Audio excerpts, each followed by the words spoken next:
Now, Councillor Dikerdem has requested for 10 minutes, of which we have allowed. Councillor Dikerdem.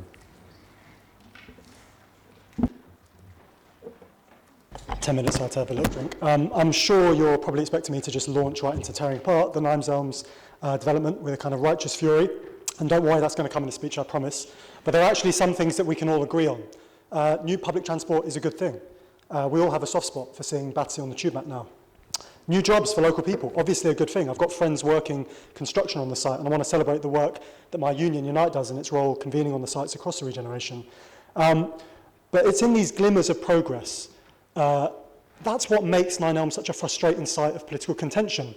Because while your side continues to just kind of grin and claim all is well, it's in those glimmers that our side sees what could have been. What a huge opportunity this borough had to really create something transformative for Londoners. And that's the opportunity. That opportunity was fundamentally missed. You can't honestly look at Nine Elms and see regeneration that is designed to meet the needs of ordinary Londoners who are struggling. So you can pretend all you want that there have not been major mistakes with press releases, bright side covers, propaganda motions like this one, but London can see through it, our borough can see through it. It's as clear as the blue water of the Sky Pool. Nine Elms represents developer excess, not the needs of the public.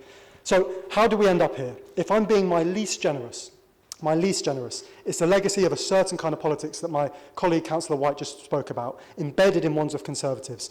Conservatives who produce characters like Edward Lister, Peter Bingle, whose legacy on this city is well known, deals with developers at huge cost to everybody else, lining their own pockets in the process. But if I allow myself to be a little less cynical and to take it on good faith that the opposite side wanted to just make sure that Nine Elms was actually developed, then it's a story of getting the market wrong. And that's what I want us to have a proper discussion about today. This council's great mistake was to panic that after the 2008 financial crash, all their plans for Nine Elms would collapse and nobody would want to build. That's why there's the tube line comes in, right? This is why it's really important that we talk about the tube line, because this motion is hiding the huge public cost of how it was financed. In order to entice developers to Nine Elms, you took the money you should have been allocated for affordable housing and you put it into the tube. 226 million quid's worth. That was Section 106, we've heard it mentioned today. It's a tax on developers, and yet you used it for a piece of infrastructure that benefits the bottom line of the developers themselves. It raises their house prices and their profits. That is not really a tax at all, and it's because of this decision that Nine Elms will produce a historic low affordable housing of just 14%. Right? The line that we are given is that this was the only way to get Nine Elms off the ground. That we are somehow led to believe that Zone 2, and in fact now technically Zone 1, right? Riverside land was something developers needed a public subsidy in order for them to be interested in it. The reality, of course, is that in post-crash economics, where interest rates were at almost 0% and we pump billions into the economy through quantitative easing, it actually means that the wealthiest people are more hungry than ever for assets, and London housing is an incredibly profitable asset. So we gave developers a huge cash incentive at the moment in which the London property market was about to go through the roof. It was a massive mistake. And look, I'm genuinely curious to see whether there is any reflection on these arguments. If the leader turned around in this debate and just said, yeah, we thought the market was done for after the crash, we thought nobody would want to develop, and we were wrong, then at least we could share a starting point.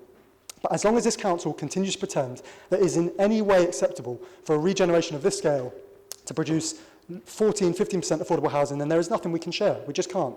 Had that 226 million been spent on council housing, we would be getting an income on it.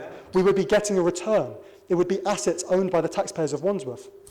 It's this prioritising of the interests of developers that is so frustrating. But let's talk about some of the practical stuff in this motion. Let's just take one of the listed benefits that this motion proposes, and actually one that was mentioned by one of the councillors, about play facilities on the Patmore. Let me finish. This is framed as some kind of external benefit from the regeneration, some kind of gift, which is nonsense. The fitness equipment you're talking about comes from a pot of 300,000 that the Battersea Power Station paid in order to buy the playground next to the Savona estate, next to the railway tracks, so it could build its measly 9% affordable units on, miles away from their own actual development. The fact that you've given them land directly next to a new tube stop for 300,000 seems kind of mind-bending to me, given the land values. But anyway, that's fine. You're trying to celebrate an estate playground that was sold off, and in reality, you're just putting new equipment on existing green space with the money you raised from selling it. Ironically, it's of course another subsidy for the meagre public part of the power station's deal. They've ended up taking more public land for 300,000 grand. I imagine that's a few months' HR budget for the power station, right? So there's a large section, of this motion which is on the great work of Power to Connect, and they'll tell you themselves that I helped to collect old laptops for this scheme. But again, the build cost of just one of the 250 affordable units you let the power station cut, just one, could have delivered 2,000 brand new Chromebooks to children in Wandsworth. You could have bought 2,500 Chromebooks on just 1 year's worth of PR you did for a Nine Elms bridge to nowhere. You really are scraping the barrel if lovely but small-scale charity outreach programs are what you have to show for a multi-billion-pound regeneration. Okay, and what are the people who live there now? The people I serve and represent as a councillor? Well, when they fought to stop a mega hotel on their doorstep, with 600 residents' objections, they were ignored by this council.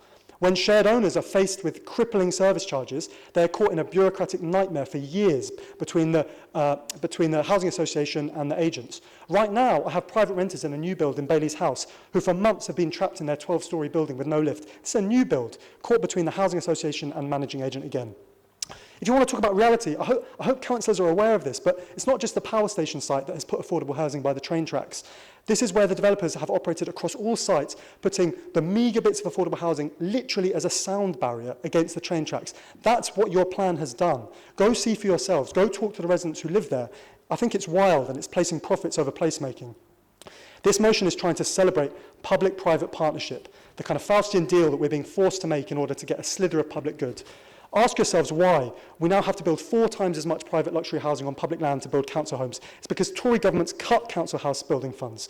When this tube was signed off, it was just after the crash. It was a perfect time for public investment, a Keynesian stimulus that could have boosted our economy. And instead, we use Section 106. It's a farce to say that this comes at no cost to the taxpayer. It's the taxpayer that pays for the temporary accommodation for the thousands of homeless in our borough. It's the taxpayer that is subsidising the lifestyles of private landlords in buildings we used to own through housing benefit. It's the taxpayer whose wages have stagnated while rents and property prices soar. This motion is just Conservatives celebrating partnerships with their own party donors and claiming that we should be grateful.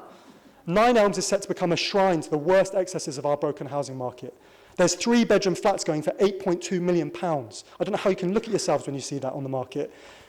They are selling single-room bedsits for over £1 million. That is not a home, that's a financial asset. That is not a planning success, that is a planning failure. My friends building these flats have no chance of owning them. It's not just socialists like me making these points. Every week in the Telegraph, in the Times, in the Financial Times, even in the Daily Mail, the excesses of Nine Elms are looked upon as a shame. It's a symbol of obscene inequality. So, okay, children growing up on our corner of Battersea will be set to get the tube to work in the morning, and they'll be travelling in from the outside of Wandsworth because they've been priced out of their own neighbourhoods by decisions that have been made here in this council. I don't know how we can be celebrating it.